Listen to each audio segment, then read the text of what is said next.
Coming up on Dr. Kiki Science Hour, we're going to be talking about teeny tiny microbes with Dr. Stanley Maloy from San Diego State University. That's up next on Dr. Kiki Science Hour. Netcasts you love. From people you trust. This is Twit. Bandwidth for Dr. Kiki's Science Hour is provided by Cachefly at CACHEFLY.com.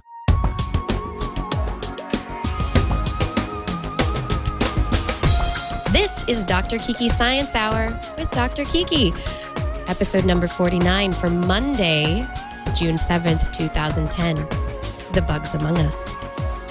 This episode of Dr. Kiki Science Hour is brought to you by Audible.com. To download a free audiobook of your choice, go to audiblepodcast.com/Kiki. Welcome, everyone, to another episode of Dr. Kiki Science Hour. A full hour of science to talk about science. I mean, it's how often do you get this? An entire hour dedicated to science. Today, we're going to be talking about bugs.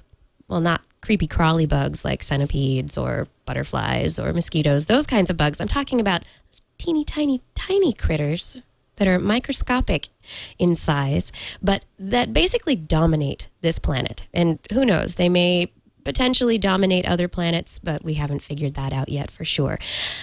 Last week was the general meeting for the American Society for Microbiology, and I was inundated with news about what was happening in the world of microbes, bacteria, archaebacteria, and viruses. All week long, I was hearing all this amazing stuff coming out of San Diego where the meeting took place. So I thought to myself, hey, maybe this is something that we should talk about on the Science Hour. Spend an entire hour talking about microbes. And to do so, we are joined today by Dr. Stanley Maloy from San Diego State University. He is the Dean of the College of Sciences, the Associate Director for the Center for Microbial Sciences. So he's coming from a pretty good place of expertise on this subject.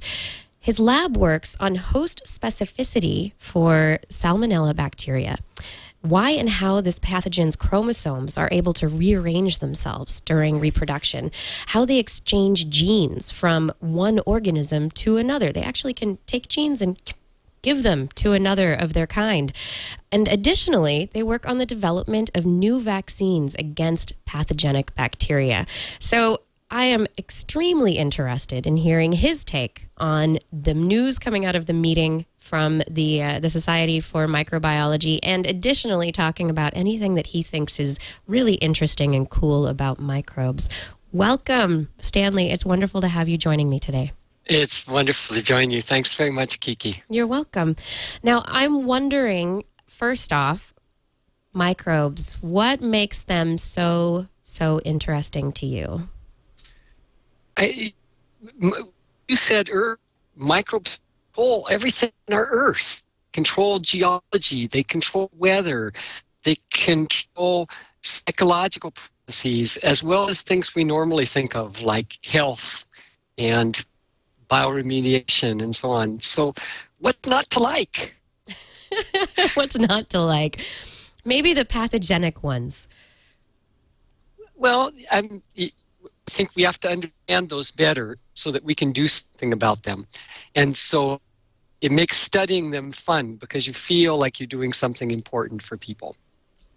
Is it difficult to study microbes? I mean, they're so small. I mean, I've heard news stories, reports, read papers that we have completely different populations of bacteria on our right hand from our left hand, or there are just populations of multiple kinds of bacteria that are inside of our bodies, on our bodies. But we can't see them. Is it really difficult to be able to study these creatures? Well, so, a lot of the excitement in biology, as you know, being a neurobiologist, is understanding things at the molecular level. And molecules are also way too small for us to see, but we have ways to study them.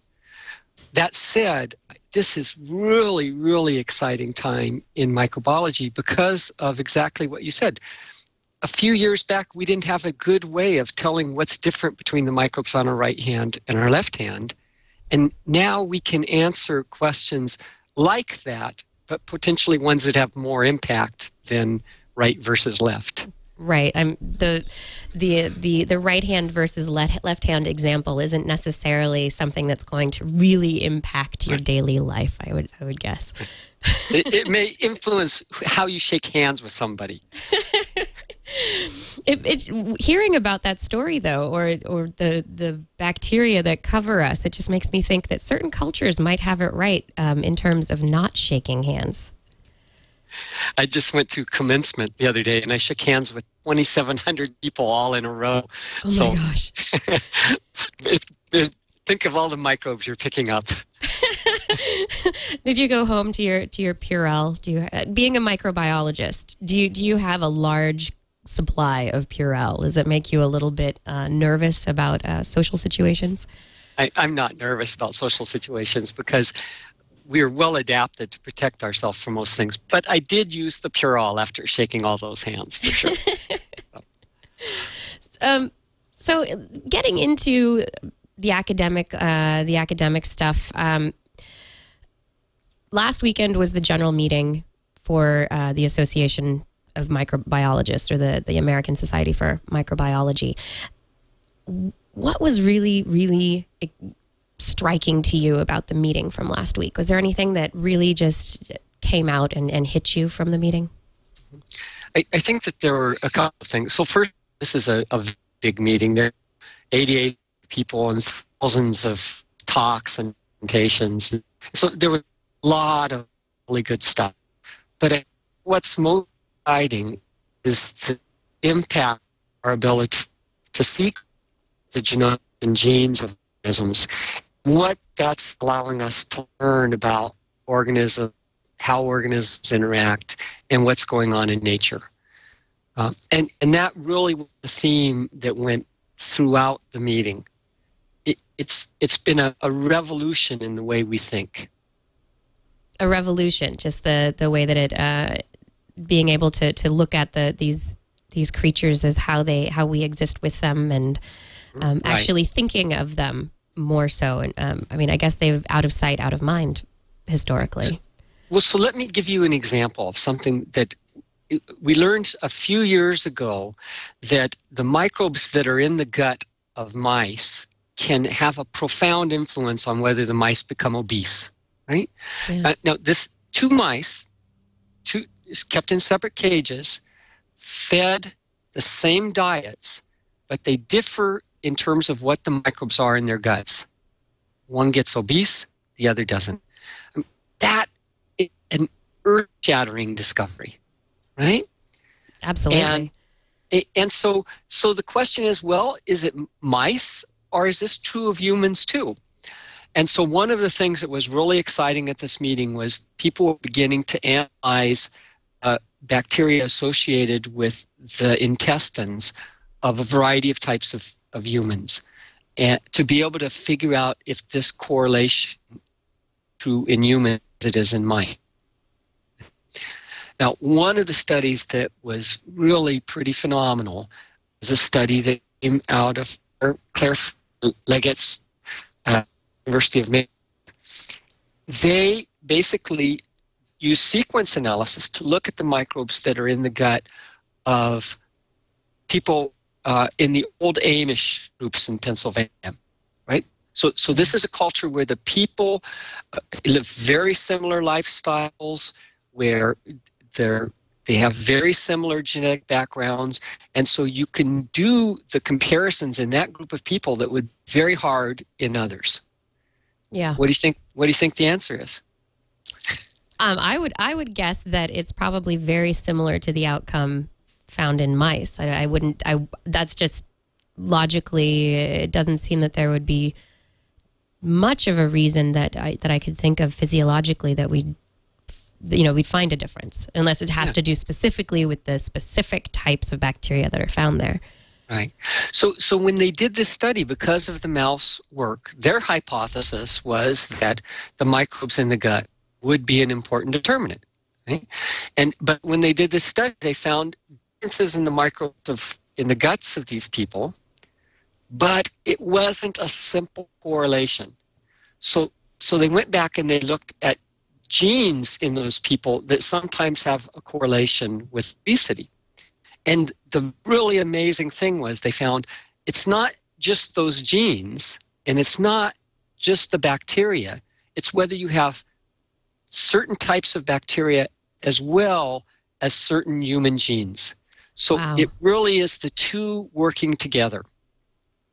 Now, that's pretty phenomenal, I think. Yeah, that's absolutely fascinating. The idea that the genes and the bacteria are actually working in concert to determine the outcome. So if you don't have specific genes, but you have the certain bacteria, nothing's going to happen. Right. If you don't have the genes, but you have the bacteria, and vice versa, it doesn't happen. But you have to have both at the same time.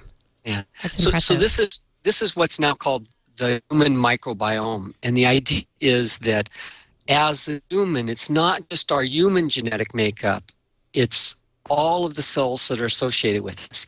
And there are 10 times more bacteria in humans than there are human cells, and about 100 times more microbial genes than human genes that are part of us. That being the case, it's really not surprising that the microbes and the human genes have these kinds of interactions. But, 10 years ago, this would have been blasphemy. Yeah. Yeah, that it's amazing. It's hard to comprehend sometimes how many more microbes there are. I mean, the 10 times, the 100 times the number of human genes. How do you tell a microbial gene from a human gene since we're so integrated? And is it even worth telling them apart? Shouldn't we just say genes? That's a great question. I think that it probably is worth telling them apart. And the reason is when you take something like obesity, and there's a whole bunch of other diseases that are correlated with obesity, like diabetes and so on. The treatment that we have now for those are all based on changing human behavior. And changing human behavior in an individual is very hard. Changing in a population is extremely hard. Yeah. But if we can go in and change the bacteria and decrease obesity, think of the impact on human health. Yeah, it's huge. The potential for impact is just would be astounding. Something as simple as changing the bacterial population, although that at this point in time it's not simple to do, but something that simple having such an effect on people's health, because obesity goes into all sorts of other health issues that come as a result. Right, absolutely. But that's really exciting. We're starting to cover these things. So another area that to this concept, it's different, and that we've seen what's collapse of bee colonies since about 2006. Can you say that again? You're breaking up a little bit. A collapse of bee colonies. Yes. So you'd have a hive of bees, and every winter a certain percentage of them die off. But we started to see where somewhere 50, 80%, very large percentage of the bees would all of a sudden just die off and spread around the country. So the question is, what the heck is going on? Yeah. So people said, well, maybe it's this one pathogen, or maybe it's this other pathogen. And you couldn't put a finger on any single type of infection. What it looks like now is multiple things happening at one time. So it's a team of organisms, a team of pathogens that get together to wreak havoc with the colonies. Yeah, and is that do you think did they talk about that at all at the meeting in terms of having like a fungal infection that occurs first that kind of leads the way for the bacterial infection, and then it's a number of different bacteria that that team up? Is that the current working hypothesis? That's absolutely the idea. But again, this is one of these things where a few years back, if it was one organism causing one disease, we could begin to understand it. But it was very hard for us. We didn't have the tools to understand where there are multiple organisms, each doing this kind of teamwork to cause a disease like this. Right. And is this kind of thing becoming more and more common in I guess in infection research, where our researchers finding that it's not so much just a single organism, say like salmonella infection or I don't know, another one's not coming to me, but just where in some cases it's a single. Are we now finding that now it's a number of bacterial infections or microbial little tiny creature infections teaming up together? I think that we've just the tip of the iceberg. So beginning to understand that more types is that on a time or quirk of the environment or something like that, we're beginning to realize that they're caused by these multi-microbial types of processes. So have we discovered a lot of them so far? Not really, maybe a handful. Are we going to within the next few years? I'm convinced from the data that was presented at this ASM meeting that we will in pretty short order. And I think it will have an impact on human health, because if you know that the infection is caused by bacteria, if you know the disease is caused by them, you can develop antimicrobials, or you can use vaccines, or you can use approaches that are different than if the disease is simply caused by barbecuing your bacon. Right. In terms of the genes that are, or the way that the bacteria are influencing health, and the way that maybe it's influencing phenotypes and the way that genes are being expressed, can we maybe think of microbes and their effects on humans, at least, as a type of epigenetics? Do you think that's fair? I think that's a very reasonable way of thinking of them. It's a really different way of thinking of them. Yeah. You won't find that in any textbook, I don't think. but absolutely. What other stuff did you hear at the meeting that was really interesting to do? I know that about the same time, Craig Venter and the Venter Institute announced the synthetic bacterial. Their synthetic bacteria. Is that something that was discussed a lot there, or was that? There was a tremendous amount of discussion about that at the meeting. It was really very interesting.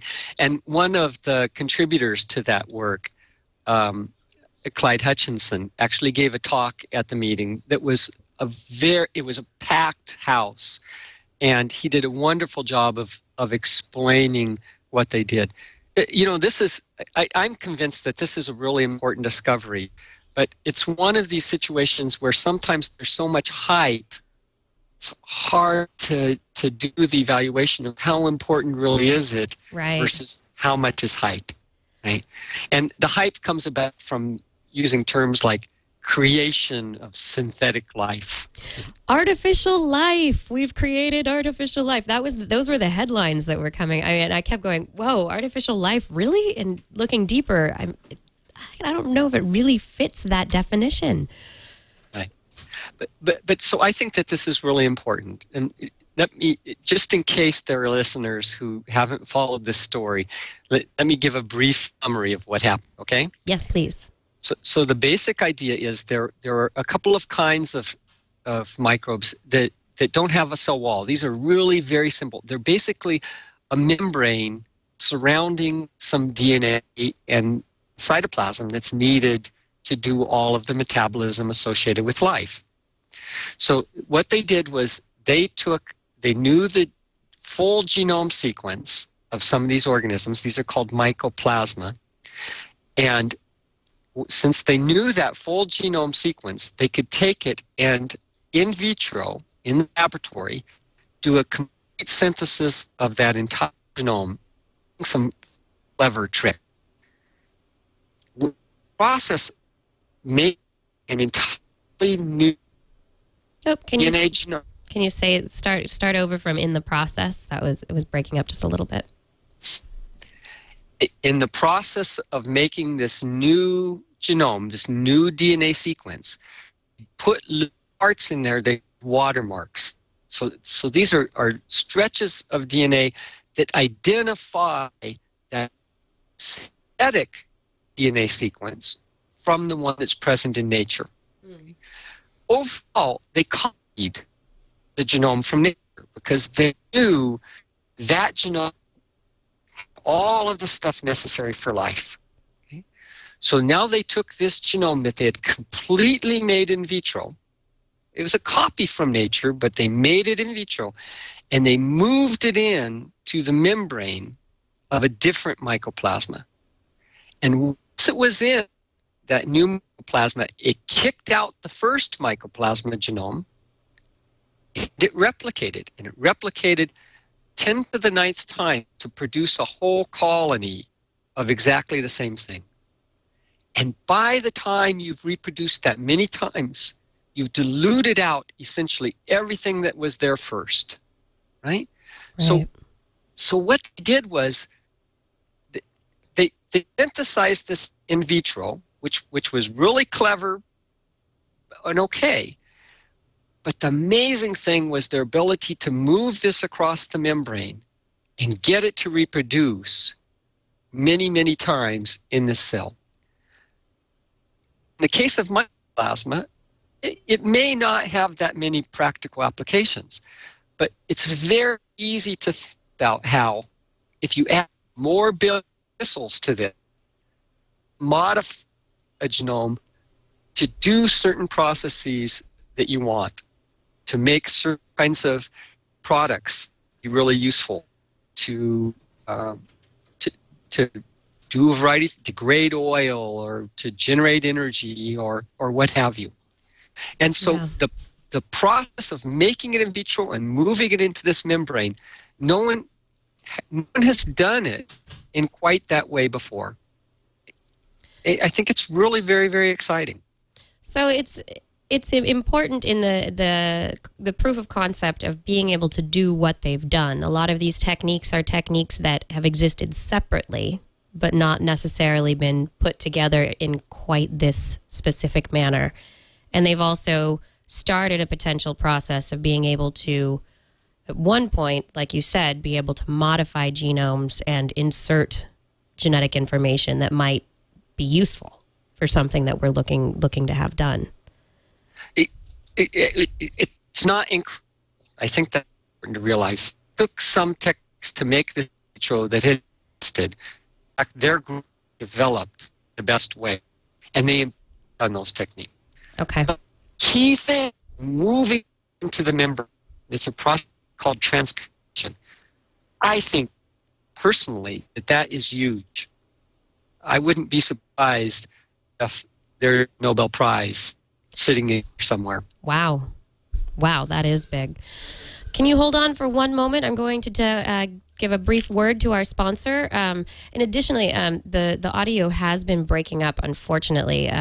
So what I think I'm going to want to do to make sure that we have a better audio feed is if you can turn off your video, but don't hang up.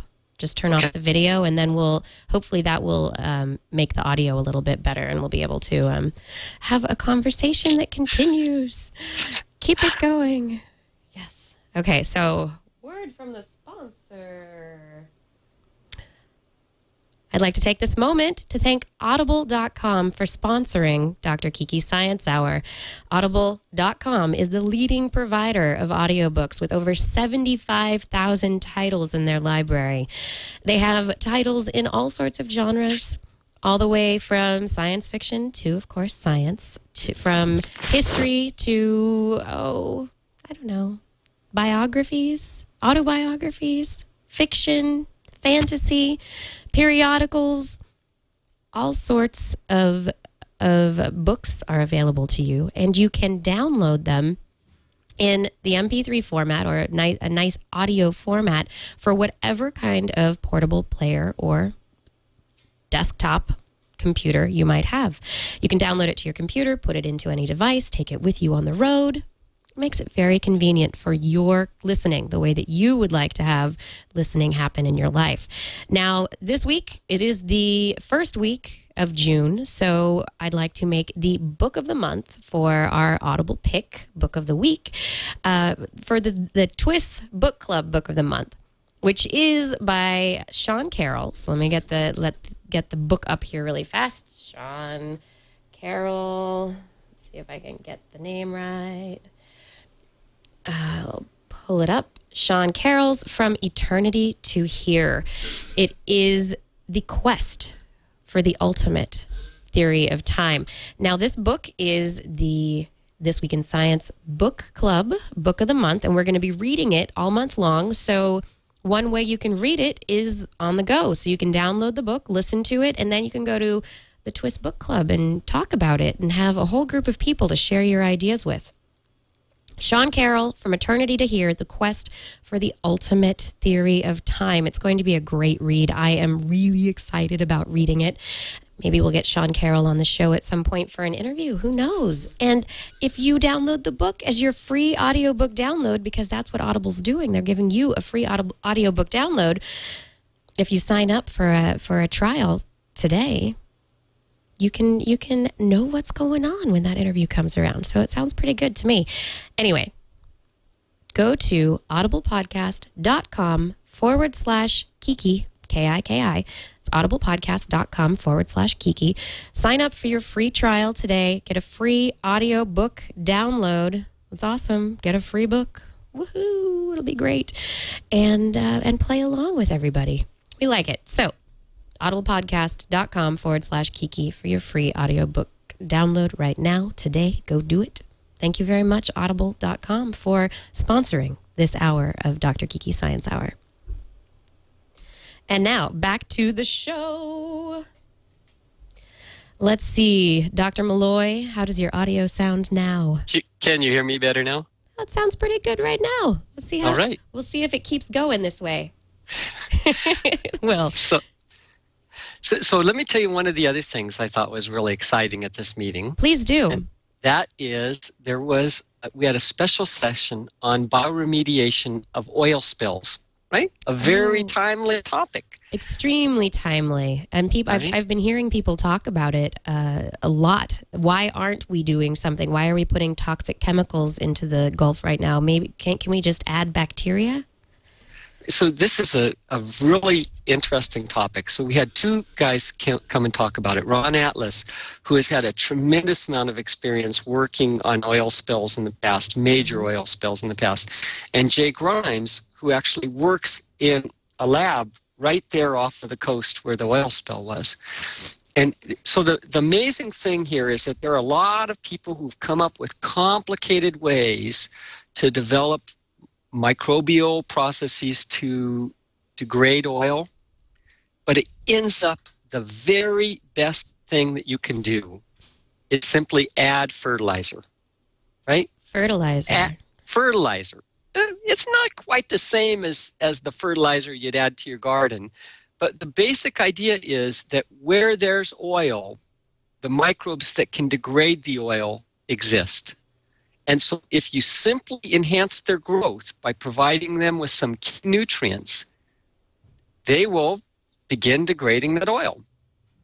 Now, it's really very different than some kind of complicated and expensive process that it takes to degrade oil, but it's just as efficient, just as fast, and it doesn't leave behind any organisms that weren't there to begin with. So it's a very important process. Now, you're not going to be able to degrade the oil until you slow the flow. We're dumping so much oil out in the Gulf right now that it's a non-issue at this point.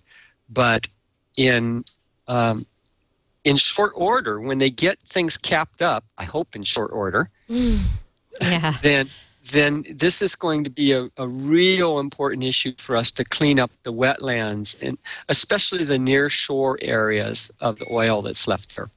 So that was a very exciting talk at the meeting, and I think it surprised a lot of people who thought that we were going to have to come up with something really complicated to deal with this problem. Are people concerned, though, that adding too much of certain nutrients? Are they thinking of it in terms of, say, like an algae bloom, where the reason the algae bloom happens is because there is an increase in the nutrients that the algae feed off of, and you have the bloom, and then the algae bloom itself has side effects of reducing oxygen and in the area, and all sorts of unintended side effects might occur should we increase the fertilization for an increase in bacteria, for the digestion of the oil. Is there anything that people were talking about in that direction? So that's a great question. So the basic idea here is that the oil actually inhibits growth of a lot of organisms. But these organisms that can degrade oil can withstand those toxic inhibitors. So they stay in that environment. So if you provide just the right amount of fertilizer so those organisms can grow, they will grow, they'll degrade the oil. When they run out of oil, they lose their normal food stuff, so they don't grow anymore and they die off. And so as the oil's cleaned up, you decrease the fertilizer, and these organisms that were very prevalent die out, and the organisms that were inhibited by the toxic oil can now grow up. This is what bioremediation is all about. It sounds like it would be, if it works appropriately, if it works in the way that we intend it to, it sounds like it would be, a fabulous answer to the problem of having too much oil, of having this leak that's out there. All of that's true. The one thing that is a huge challenge, it's never fast enough, and it's so dependent upon a variety of human decisions, like providing the funding and the people who need to go out and do these things. So it's not a foolproof solution because humans are involved. The microbes have it down. Well, we wouldn't actually have to come up with a solution if humans weren't involved in the first place in this particular case. So actually, this is an interesting thing that I don't know if many people realize, but there's a tremendous amount of natural oil leakage that occurs in the Gulf and in other regions that generate a fair amount of oil. And the reason there are microbes that can degrade oil is because they've been exposed to it for eons and eons, and it seems like a natural food source for them. Right, and so if we go to the source, go to the places where oil is seeping, these seepage locations on the sea floors, collect bacteria from those locations, and do you culture them? Do you put them in big tanks and grow them, and then just spread the bacteria over the ocean? Is that the idea of how the problem would be solved? So no, the beauty of this thing is just that the fertilizer. They are there. It's just the fertilizer, right? I mean, it's like adding fertilizer and watching the weeds sprout, or watering. They're there. It's just they just need these nutrients to grow fast enough to degrade the oil at the rate that we'd like to see it degraded. Right. Is there any search for, I mean, I guess this is the direction of actual synthetic biology, where you can take bacteria that initially do this job, that have this as part of their lifestyle, and then add instructions that speed up their metabolism or that speed up the process in some way or another. So people are working very hard on that, but so far, if you speed up the ability of the microbes to do this, there are other costs associated with that. For example, you have to have them in a big culture vat and pump the water through the culture vat, or you have to, are there expensive approaches associated with making them? So far, we really don't have anything better than what has evolved over a tremendous number of years, and the microbes that already exist out in nature.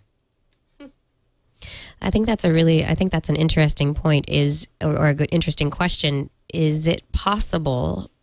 How often are we going to be able to improve on what nature has already done? I think that's a huge question. We have to remember that millions and millions of years of evolution are all experiments that happen.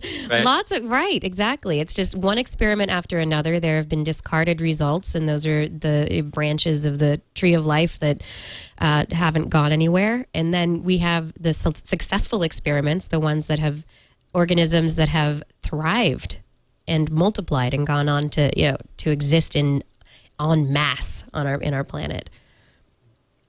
So let me tell you something else that's a very small thing, but I think cute, right? And that is wine, right? Wine, we like wine here. That's good. Right. Yes. So many types of wine produced in large amounts, people add sulfur dioxide to maintain the quality of the wine, right? Mm-hmm. But there are a lot of people who are very sensitive to the sulfur dioxide. They get headaches, it causes hangovers, even if they haven't drank too much, or other types of allergic syndromes. So a group has been experimenting with adding sodium hypochlorite, and the initial results suggest that it looks as good as sulfur dioxide for maintaining the wine quality, and it doesn't have these negative side effects on humans. So it may be that we'll have a way of increasing wine production in the future without the nasty side effects. That would be so. The sodium hypochlorite. What exactly does that do differently than sulfur? How does it? Is there an organism? Is it a different organism you're working with in those cases? It actually is, in fact, very similar to what the sulfur dioxide does in terms of modifying wine. So it basically is just an alternative that prevents contaminating microorganisms from taking over and changing the flavor that's imparted by both the yeast and certain bacteria that do something called a malolactic fermentation that gives certain wines a very distinct and enjoyable flavor. Right. So you want to have the yeasts multiply and give a nice flavor, and you want the bacteria that give the bad flavors to go away, and the salts actually do that without imparting any change to the flavor of the wine. That's great. I might add that work was done by Ki-Sun Yu from Korea, and it really reflects the international nature of science. The fact that we really are one huge scientific community, and there's so much we have to learn from each other. Yeah. Are you seeing much? Is there much growth in the area of microbiology in terms of international collaboration? I mean, we all food is one of the first places that I think about in terms of where every country is impacted. We have, I go to the grocery store and I see mangoes from Chile or avocados from Mexico, or there were issues with the volcanic ash cloud stopping shipments of produce from Africa to Europe, and all of these food products have microorganisms on them, bacteria on them. Is there any international collaboration looking at how at the food supply and how microorganisms are involved? There are huge interactions by scientists who are studying those processes, but coordinating all the countries to be able to follow the shipments and track the shipments so you can determine where and when a disease sprung up. Right. There aren't enough, I have to tell you. But people are working very, very hard on it. But it's such a problem because for many countries, they view any negative press as an economic disaster, right? So it all depends on if you're worrying about dollars or about people.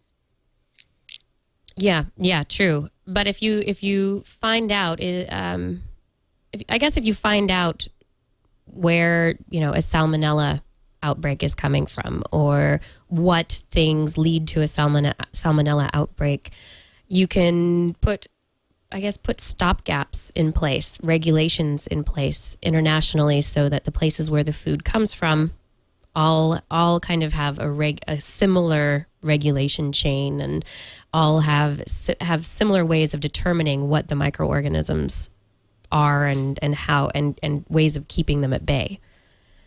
Absolutely. So actually, the FDA just, I believe a week, maybe a couple of weeks ago, came out with some new guidelines for how to track where food comes from, so you can follow disease. That largely came from the salmonella associated with peppers in Mexico a short while ago. But since we talk about salmonella is my favorite organism. I know, I bring it up. One of the really interesting things about salmonella is the fact that we're seeing so much salmonella that's been transmitted by plants lately. It's phenomenal. Salmonella has always been transmitted by animals, by animal products like milk and so on, but it's only been in the last couple of decades that we've seen so much transmitted by vegetables, tomatoes, peppers, sprouts, and so on. And one of the reports at this meeting was looking at how salmonella has developed the ability to live inside of plants. And it looks like this is a newly evolved trait.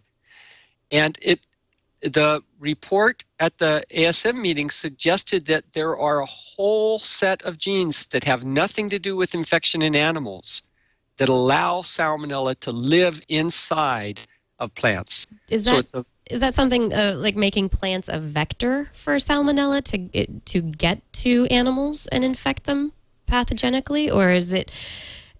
I don't know. That sounds really. Or are these new strains of salmonella that are not related at all to the ones that infect humans? So these are genes that have been acquired by salmonella that allow them to live inside of these niches. Like, for example, inside of tomatoes instead of just on the surface. That doesn't sound good. It has a huge impact on food safety, because when salmonella is living inside the tomatoes look perfectly healthy. Right. It's just the humans that eat them that look bad. How do you protect against if the bacteria are beginning to acquire genes that allow them to live differently in the environment, to actually exist inside of our food sources, that you can't tell the difference? I mean, what do we start having to do? How do you protect against something like that? How do you know where and when that salmonella is going to outbreak, and how? So this relates to the very first part of your question. I think that the idea is to be able to track somebody who gets sick very quickly and then follow the food source back to where it came from and stop further shipments of that food, so you can prevent something from happening very quickly.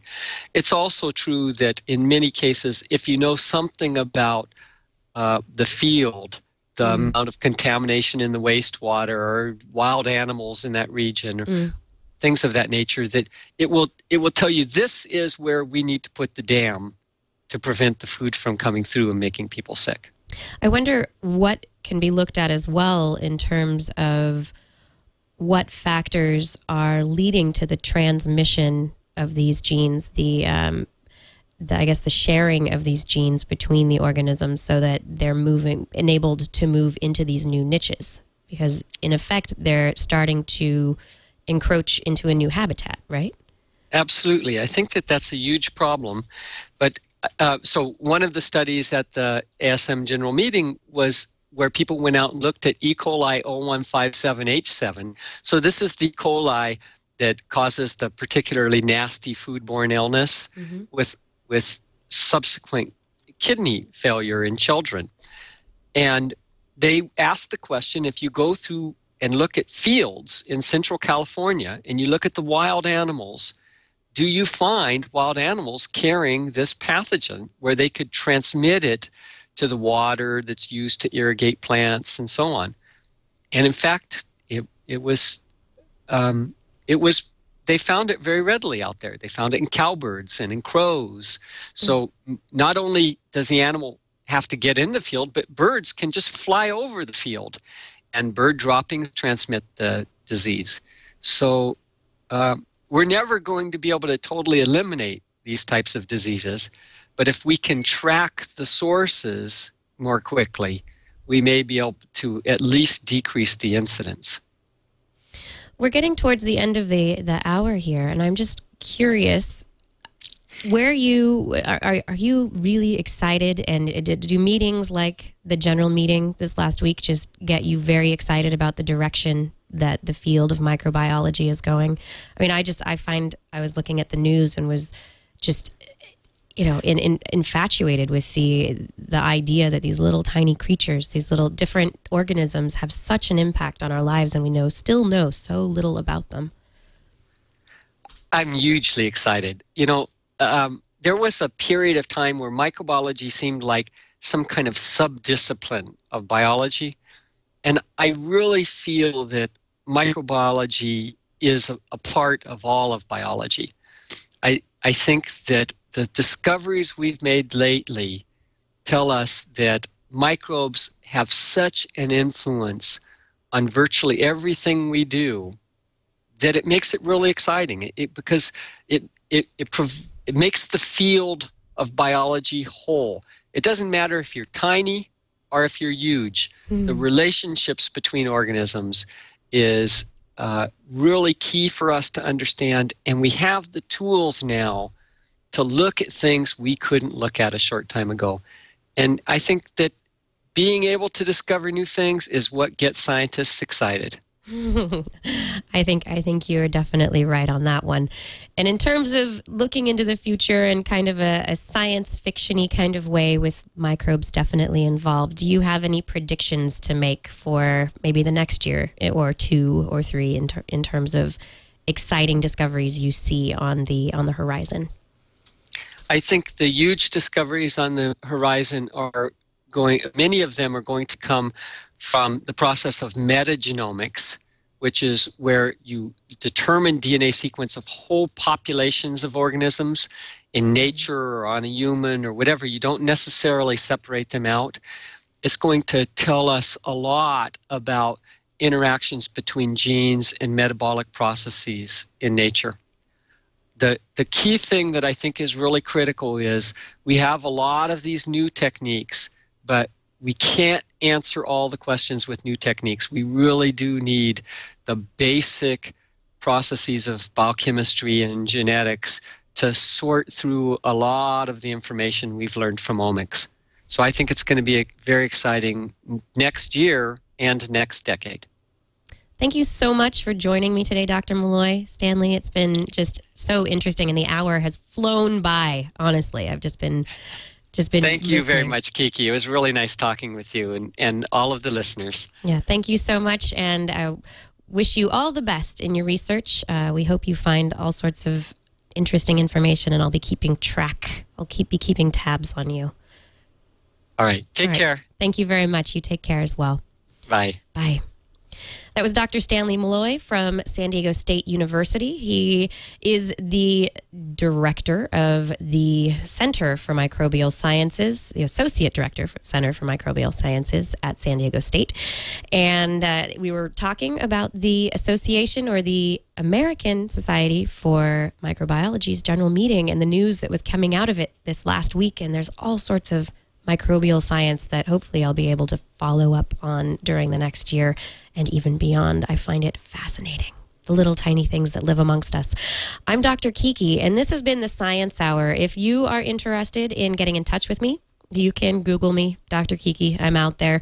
My email is drkiki@drkiki.tv, and you can Twitter me. I'm at Dr. Kiki. Additionally, if you want to download past episodes of this show, you can find us in iTunes in the Twit network, or you can actually go to twit.tv/Kiki, and I'm right there. I'm right there for you. And I guess that's about it. Until next week, when we will be talking about bonobos.